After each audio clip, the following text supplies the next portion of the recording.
to U.S. Attorney Nocella, who will go over a detailed summary of both indictments. Following U.S. Attorney Nocella, it will be FBI Assistant Director in Charge Christopher Raya, R-A-I-A. He's in charge of the FBI's New York field office. He will be followed by Homeland Security Investigations Special Agent in Charge Ricky Patel. And after Ricky Patel, Police Commissioner Jessica Tisch will deliver remarks. There will be some other people standing up here at the podium who will not have speaking roles.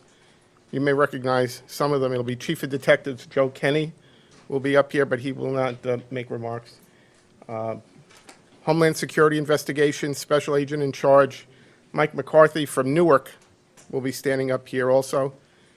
And the Executive Director of the Waterfront Commission, Phoebe Sorial, will also be up here but not make remarks.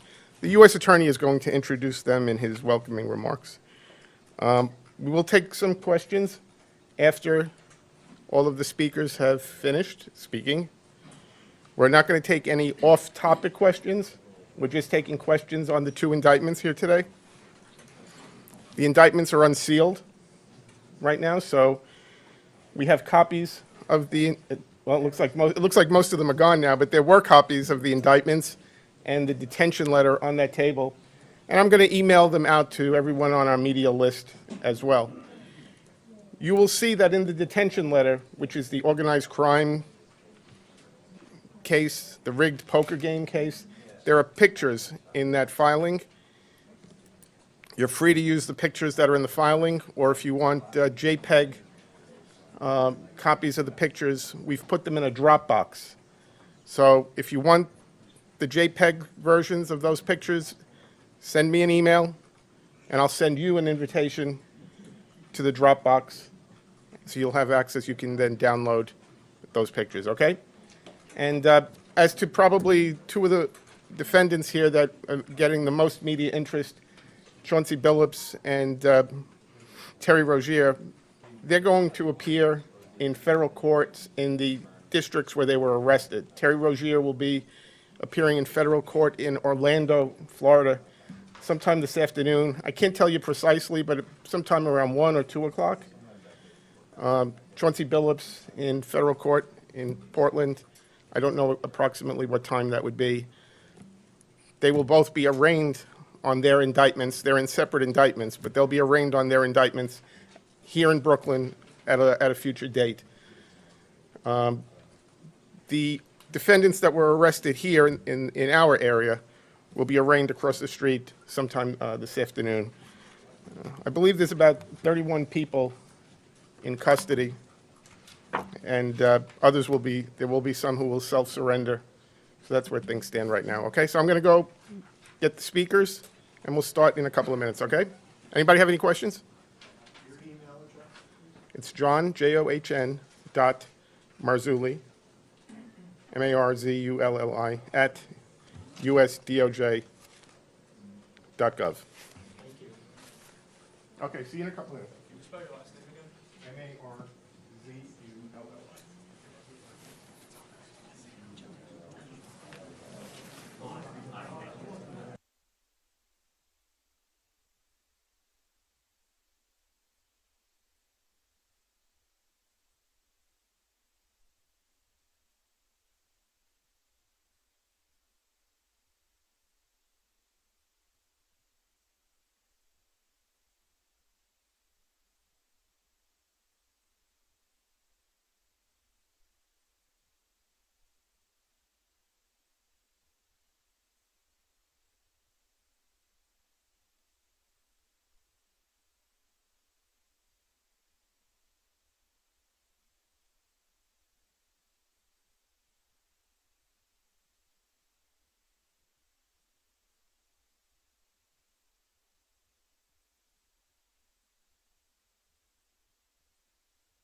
Good morning, everybody.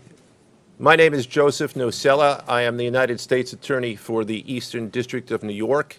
I'd like to welcome you here today. In addition, we have with us today FBI Director Kash Patel, FBI Assistant Director in Charge Christopher Rea of the New York Field Office, Special Agent in Charge of the New York Field Office Leslie Bakshi's, New York Special Agent in Charge of Homeland Security Ricky Patel, Newark Special Agent in Charge of Homeland Security Michael McCarty, Police Commissioner Jessica Tisch, Chief of Detectives Joseph Kenny, and the Executive Director of the Waterfront Commission, Phoebe Sorrell. I'm now going to turn the podium over to FBI Director Kash Patel.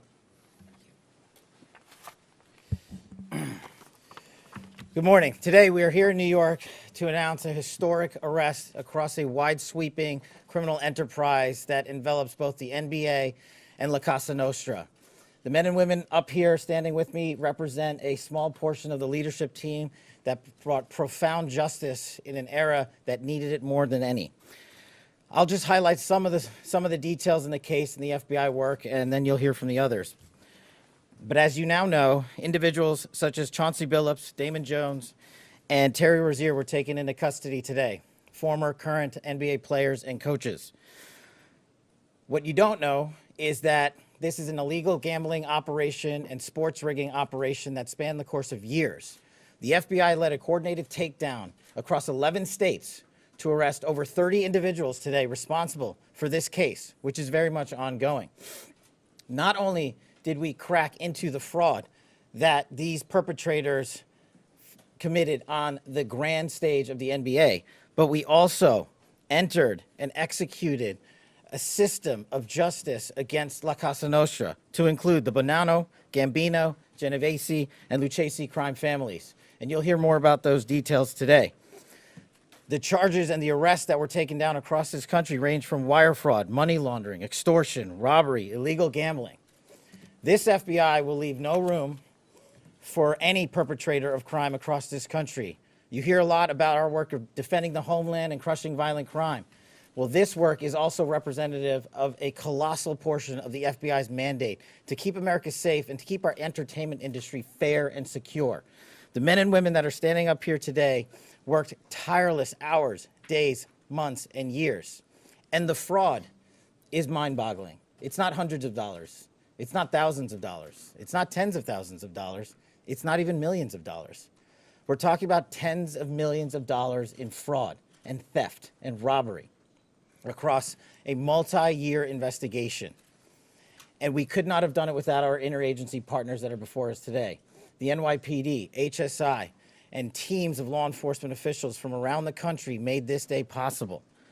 It takes a team to bring this kind of justice, sweeping justice, into the halls of the United States courtrooms, where our brave United States attorney has led this prosecution. It takes courageous prosecutors to stand before you and say, we will not allow this kind of illicit activity to happen, not only at the national sporting level, but also where it hides in La Casa Nostra.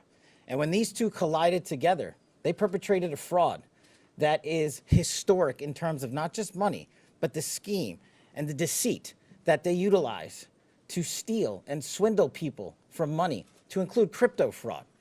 This is an operation that showcases to you that under President Trump's administration, there is no room for any type of criminal behavior, be it on the world's largest stage or in the back rooms of tiny parlors where guard games are being played. We are proud to stand here today with the men and women of the FBI and this legal team. And to the United States Attorney, I just want to thank you personally for taking the time to display the work that the media is about to hear about today in detail. As I said, it does take courageous prosecutors, but it takes a courageous United States Attorney to bring this case, because we are going to take heat for it. But we don't shy away in this administration. We don't say no. What we do is we bring the results across the finish line. We bring them to the public. We bring you accountability. And yes, they will have their day in court, and you will hear the evidence through the court system exclusively. We will not deny anyone of due process. And that's the brilliance of this system. That's the brilliance of this administration. Everyone will be held to account. So with that, I turn it over to United States Attorney Nocella. Thank you. Thank you, Director Patel. To be clear, we're announcing today indictments in two major cases, both involving fraud. One involves sports betting, and the other involves illegal gambling, very specifically rigged poker games. The first indictment involves 6 defendants who are alleged to have participated in one of the most brazen sports corruption schemes since online sports betting became widely legalized in the United States. This scheme is an insider sports betting conspiracy that exploited confidential information about National Basketball Association athletes and teams. The second indictment involves 31 defendants alleged to have participated in a nationwide scheme to rig illegal poker games. These defendants, which include former professional athletes, used high-tech cheating technology to steal millions of dollars from victims in underground poker games that were secretly fixed. The games in the New York area were backed by the Bonanno, Gambino, and Genovese crime families of La Cosa Nostra. While the cases are separate, there are 3 overlapping defendants charged in both cases: Damon Jones, Eric Ernest, and Shane Hennon. The indictments in these cases contain only allegations, and the defendants are presumed innocent until they are proven guilty in a court of law. But my message to the defendants who've been rounded up today is this: your winning streak has ended. Your luck has run out. Violating the law is a losing proposition, and you can bet on that. First, I would like to talk about United States versus Ernest, the NBA basketball gambling case. The defendants in this case are Eric Ernest, Marvez Farley, Shane Hennon, De Niro Laster, Damon Jones, a former NBA player and coach, and Terry Rozier, a current NBA player. Other co-conspirators were previously charged for their roles in the scheme, including former NBA player Jonte Porter. Between December 2022 and March 2024, these defendants perpetrated a scheme to defraud by betting on inside, non-public information about NBA athletes and teams. The non-public information included when specific players would be sitting out future games, or when they would pull themselves out early for purported injuries or illnesses. They relied on corrupt individuals, including Jones and Rozier. They also misused information obtained through long-standing friendships that they had with NBA players and coaches. And in at least one instance, they got their information by threatening a current player, Porter, because of his pre-existing gambling debts. Defendants used this non-public information to place hundreds of thousands of dollars in fraudulent bets, mostly in the form of prop bets on individual player performance. The bets were placed through online sports books and also in person at casinos.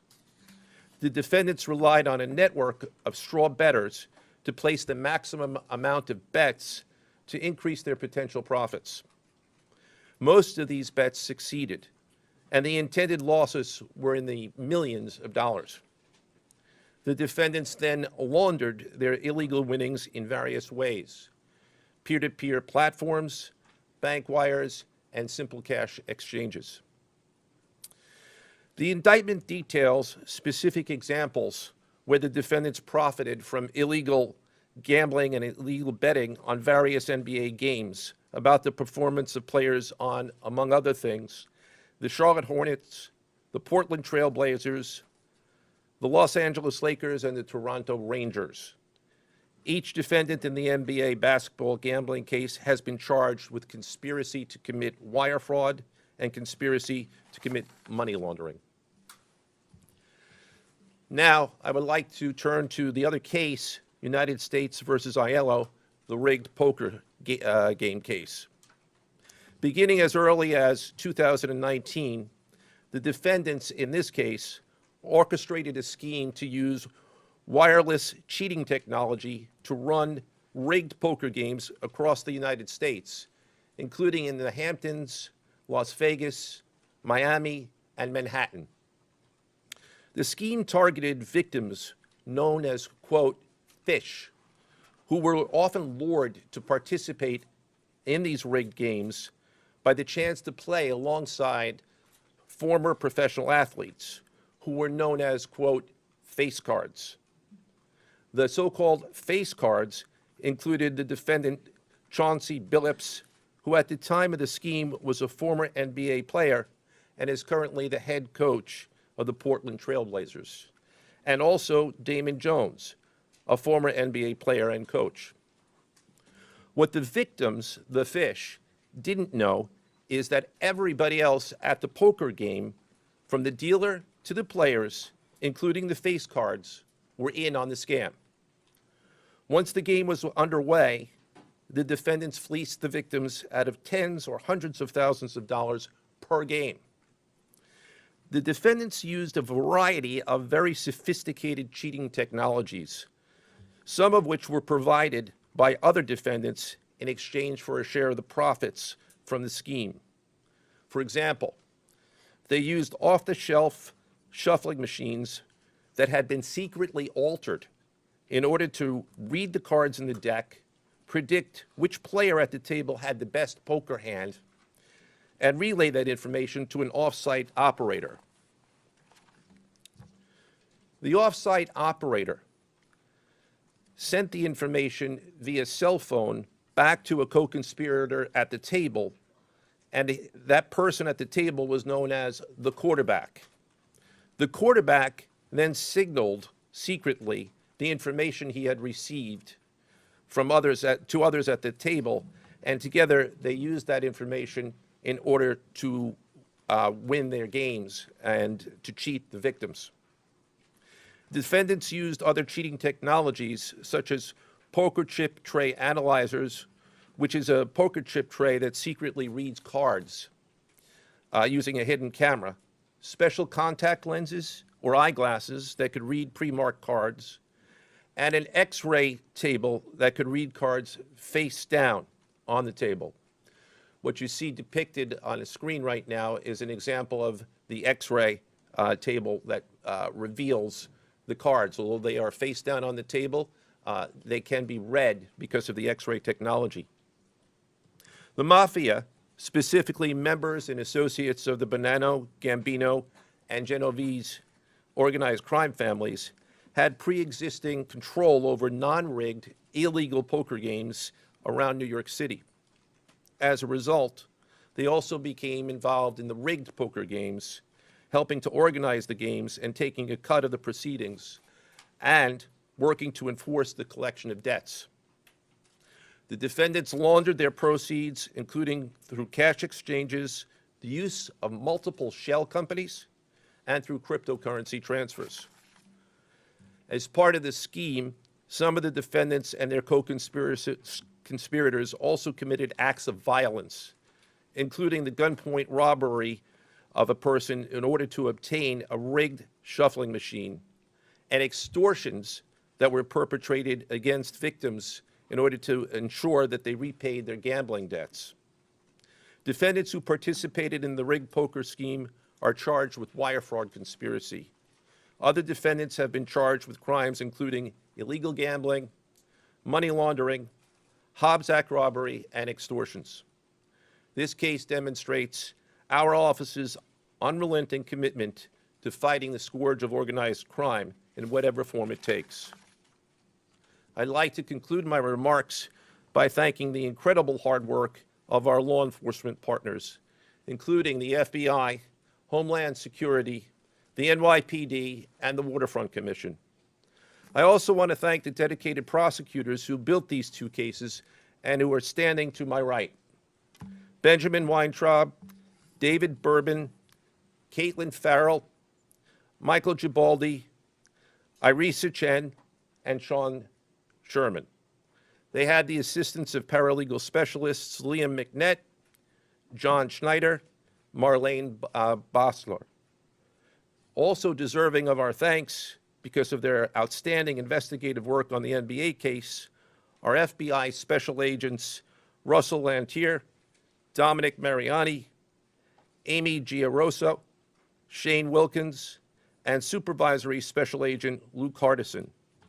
On the rigged poker game scheme, outstanding work was performed by FBI Special Agents Thomas Cribbin, Jeff Boriola, Jonathan Corona, Alexander Silverman, Amy Campanaro, and Supervisory Special Agent Michael Malahy, as well as NYPD Task Officer James McCullough, and from Homeland Security, Supervisory Special Agent Charles Freund, and from the Waterfront Commission, Detective Paul Shimborski.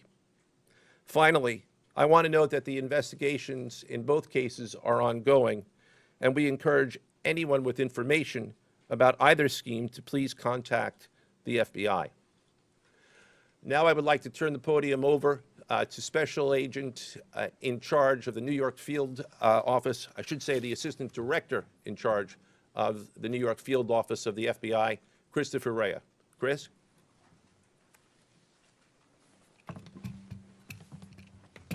All right, thank you, Joe. As always, we appreciate the partnership here. Can't do any of this without you and your team, so thank you. Also want to publicly thank the director for coming down from D.C. The director's a very busy person, and for him to come down should tell you the importance of this historic case. I'm Christopher Rea, the Assistant Director in charge of the FBI New York Field Office. Today, as you've heard, our office conducted a massive nationwide takedown from 2 indictments of 34 defendants for their alleged involvement in 2 separate illegal poker and sports betting schemes where, as you heard, the odds were rigged in their favor. Among these defendants are 13 members and associates of the Bonanno, Gambino, and Genovese crime families, to include capos and soldiers from these families. Additionally, as you heard, current and former NBA coaches and players are also implicated, to include Chauncey Billups, Damon Jones, and Terry Rozier. 3 of the named defendants are charged for their alleged roles in both schemes. This alleged illegal gambling operation hustled unwitting victims out of tens of millions of dollars and created a financial pipeline for La Cosa Nostra to help fund and facilitate their organized criminal activity. Victims were attracted to play alongside well-known professional athletes and coaches like Chauncey Billups, only to be unknowingly deceived through rigged shuffling machines, fixing the odds in their favor, as alleged and as you just heard from the U.S. Attorney's Office. This alleged scheme wreaked havoc across the nation, exploiting the notoriety of some and the wallets of many to fund the Italian crime families here in New York. Let me be clear about this fact. The FBI has not and will never take their eye off the ball when it comes to Italian organized crime in this city, specifically the LCN and the 5 families here in New York.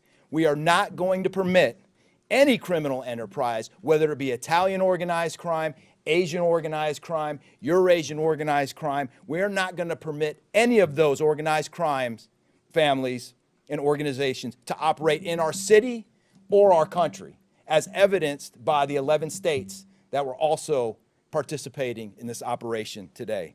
The FBI office here in New York remains committed to eradicating all unlawful revenue streams fueling this criminal activity. As with most cases we've worked, this is only the tip of the iceberg for the FBI and the U.S. Attorney's Office. Our LCN squad agents and analysts are continuing to work day and night with the Eastern District of New York to ensure members and associates of the 5 families cannot continue to wreak havoc in our communities. Today would not have been possible without the tireless efforts and dedication of the FBI New York Eurasian Organized Crime Task Force, which, as you heard, was led by Supervisory Special Agent Luke Hardison, and the Italian Organized Task Force, which was led by Supervisory Special Agent Mike Malahy. And coincidentally, Supervisory Special Agent Malahy is going out on a positive as he is retiring at the end of this month for 30 years of dedicated service to the FBI, and that deserves a hand. He's what we call a legend here at FBI New York. Additionally, obviously, we cannot do this alone without our partners. I want to extend my appreciation to Homeland Security Investigations Special Agent in Charge, Ricky Patel.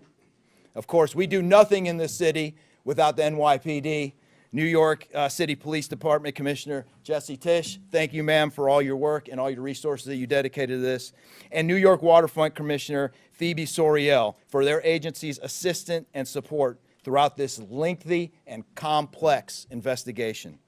Our collective efforts ensured these subjects will face accountability, like the director said, for their alleged wrongdoings. Thank you, and I'll now turn it over to Special Agent in charge of HSI, Ricky Patel.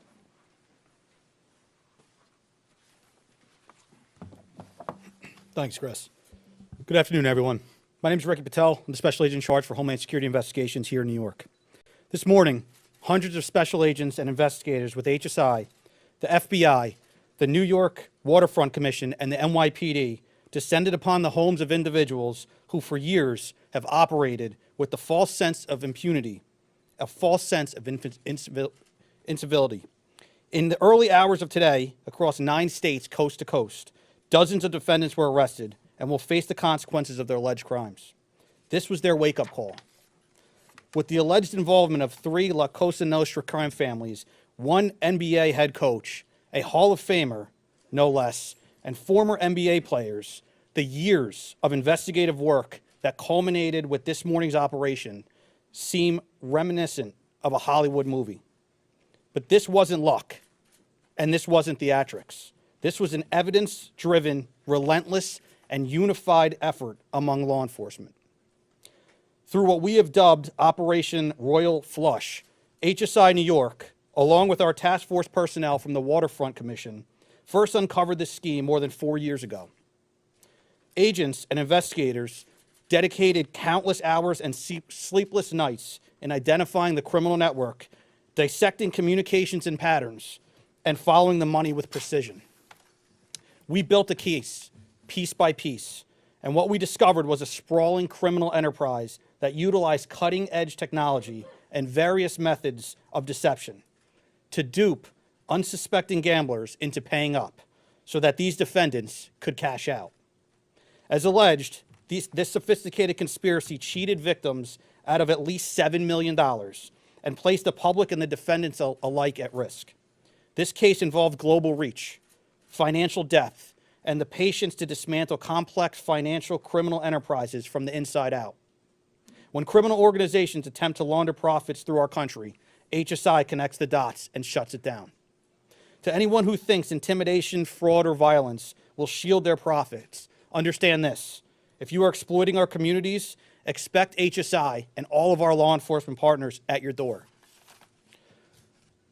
I would like to thank all our partners here today.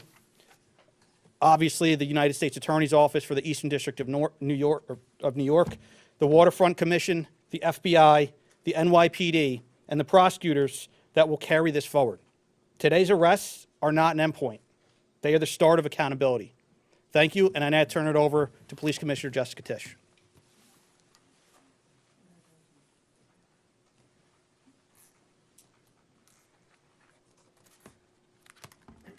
Good morning. Thank you to Director Patel, Assistant Director Rea, and U.S. Attorney Nocella. What we're announcing today is not just another takedown. It's the result of more than 2 years of coordinated investigative work by the NYPD's Joint Organized Crime Task Force and the FBI. 2 cases that exposed criminal networks led by 34 individuals who believed the rules did not apply to them. They hid behind layers of complexity, behind money, and behind influence, believing those things would shield them from accountability.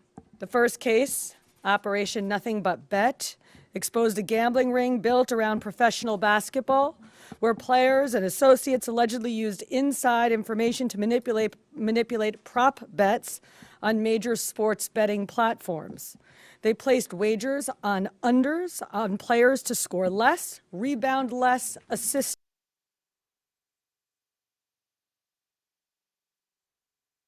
less, using information that was not yet public.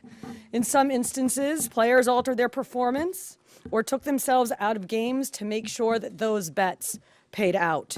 One example occurred on March 23rd, 2023, in Charlotte. Terry Rozier, an NBA player now with the Miami Heat, but at the time playing for the Hornets, allegedly let others close to him know that he planned to leave the game early with a supposed injury. Using that information, members of the group placed more than $200,000 in wagers on his under statistics. Rozier exited the game after just 9 minutes, and those bets paid out, generating tens of thousands of dollars in profit. The proceeds were later delivered to his home, where the group counted their cash. As the NBA season tips off, his career is already benched, not for injury, but for integrity. As a result of this investigation, 6 defendants, including Rozier, are now facing conspiracy to commit bank and wire fraud. In a second case, Operation Zen Diagram, investigators uncovered a long-running scheme in which members and associates of several well-known organized crime families rigged high-stakes poker games across the country. These operatives included capos and multiple soldiers from the Bonanno, Gambino, Lucchese, and Genovese crime families. Bringing 4 of the 5 families together in a single indictment is extraordinarily rare. It reflects how deep and how far this investigation reached, and the skill and the persistence it took to get here. That work uncovered a deliberate, technologically sophisticated operation designed to carry out their crimes. They used custom shuffling machines that could read the order of cards, barcoded decks, and hidden cameras built into tables and light fixtures.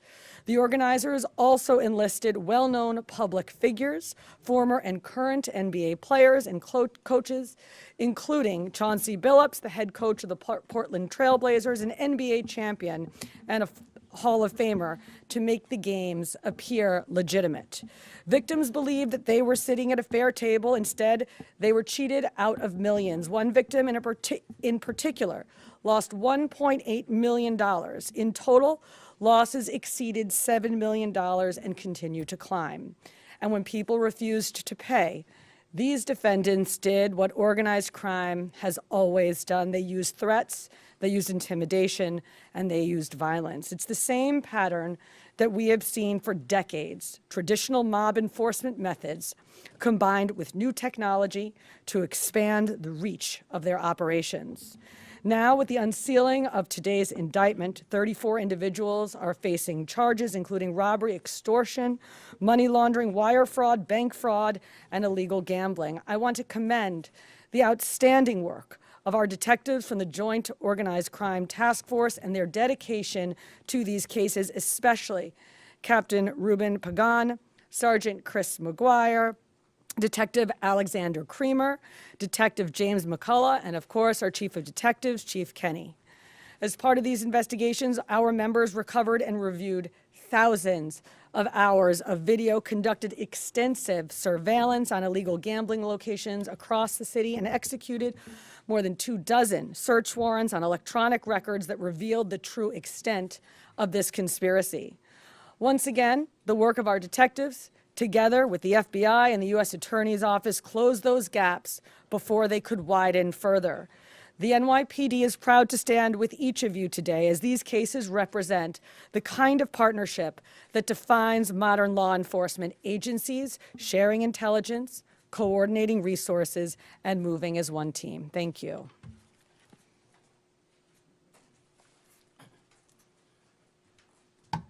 If anyone has any questions that they'd like to ask, now is the time. I had a question about the structure of the case. Is it the investigation into one case, did that lead into the discovery of the other? How you can talk more about the link between the two? I'm not at liberty to discuss either the background of the investigation itself or the investigation as it continues. So I'm afraid I can't really explain to you other than the fact that both cases have been unsealed today, and there was an overlap that has been discussed already with respect to certain of the defendants. Yes. Jonte Porter claimed that he had a gambling addiction. Did Rozier or Billups or Damon Jones claim the same thing at all? With respect to any allegations or defenses that have been made by any of the defendants, they will have their opportunity to present them in court. We're not here to air those at this time or to discuss them. Yes. You said the investigation is still ongoing. There seems to be several players referenced in the indictments, some that may have potentially passed on information. Is there the possibility of future arrests of NBA players in connection to the sports gambling operation specifically? As I said, I can't discuss ongoing investigations. The investigation is ongoing, which by definition means that there will be further evidence uncovered at a minimum, and there's always that possibility. But I can't comment any further with respect to that. Yes. Thank you. Director Patel, you had said in your comments, we're going to take heat for this case. Why do you say that, and what efforts might you take to counter that? It's not popular to go after some of the defendants that we went after today, but justice is served blindly. And how do we countermand that? Simple. The unsealing of these indictments today shows the force of the Department of Justice and our great Attorney General and the leadership that we have at the FBI and the team here to specifically mete out justice. And look, let's not, mince words. This is the insider trading saga for the NBA. That's what this is. That's why we are going to take heat. But as the evidence comes out, as the indictments are unsealed, you will see the extensive work these men and women put in, countless hours over years, and that's how we countermand it. Director Patel, so the dates on these indictments that they were filed are October 9th and October 16th. Can you talk about the timing of moving in now? Why now? We will not publicly discuss the timing of when we do takedowns. I will only say that we do takedowns in a coordinated fashion with our law enforcement partners and the U.S. Attorney at the appropriate time to make sure that we ensure the integrity of the investigation, as the United States Attorney said, an investigation that is very much ongoing. Director Patel, you said insider trading for the NBA. What are the implications of this case for other sports leagues and for the legal gambling industry in general? Simple. If you're participating in the legal gambling industry, you got nothing to worry about. If you're participating in illegal conduct, you got everything to worry about, and this case shows it. Did the illegal conduct cross with the legal sports betting platforms in any capacity? And if so, is that the search warrants that the police commissioner just referenced? I'm not sure I quite understand your question. You're asking if the illegal conduct, If it crossed with like the sports betting industry or the online sports betting? the sports books themselves are victims in this case. They themselves did not, as far as our investigation is concluded, they did not perpetrate anything unlawful. Are you able to say which sports books or online outlets they use to make these bets? I'm not going to respond to that at this time, but that information will be made public. Yes. Can you identify the access point where these co-conspirators were able to recruit these, famous people to partake in the schemes? When you say the access point, They were able to recruit them? I'm not sure which case you're referring to. Both. Well, Rozier, how he was recruited, Damon Jones in the NBA scandal, and then Billups for the poker game. we're not at liberty to say that at this time. That will be revealed in due course. Yes. He was being What is your question, sir? Hey, thanks for being here. You just said that the sports books themselves are the victims, at least in the indictment involving Terry Rozier and others. They're among the victims. Okay, but those companies make, as we all know, they make a crazy amount of money off of a lot of everyday Americans make bets and mostly lose them. Are you concerned with a jury potentially not being sympathetic in a case where the victims, as you say, are these multi-million or billion-dollar gambling companies? Let me repeat that all of the defendants themselves are presumed innocent.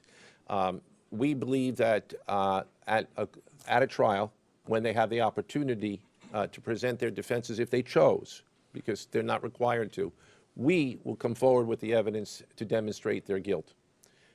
Yes? I'm sorry. Did the NBA cooperate with this investigation at all? The answer to your question is yes, the NBA has cooperated with the investigation. Yes, sir. There's been a reason to believe there's an associated college basketball element to this. Can you confirm that, or is there another investigation or part of this investigation that will affect college basketball? The investigations that we announced today did not involve college basketball. Last question, last question. Yes. There was an emphasis on the Italian crime presence, organized crime in New York. Can you give us a sense of the strength and status of Italian organized crime in New York right now? No, I'm sorry. That would be a question that goes beyond what we're here to discuss today, which is these two indictments. Thank you. Everybody.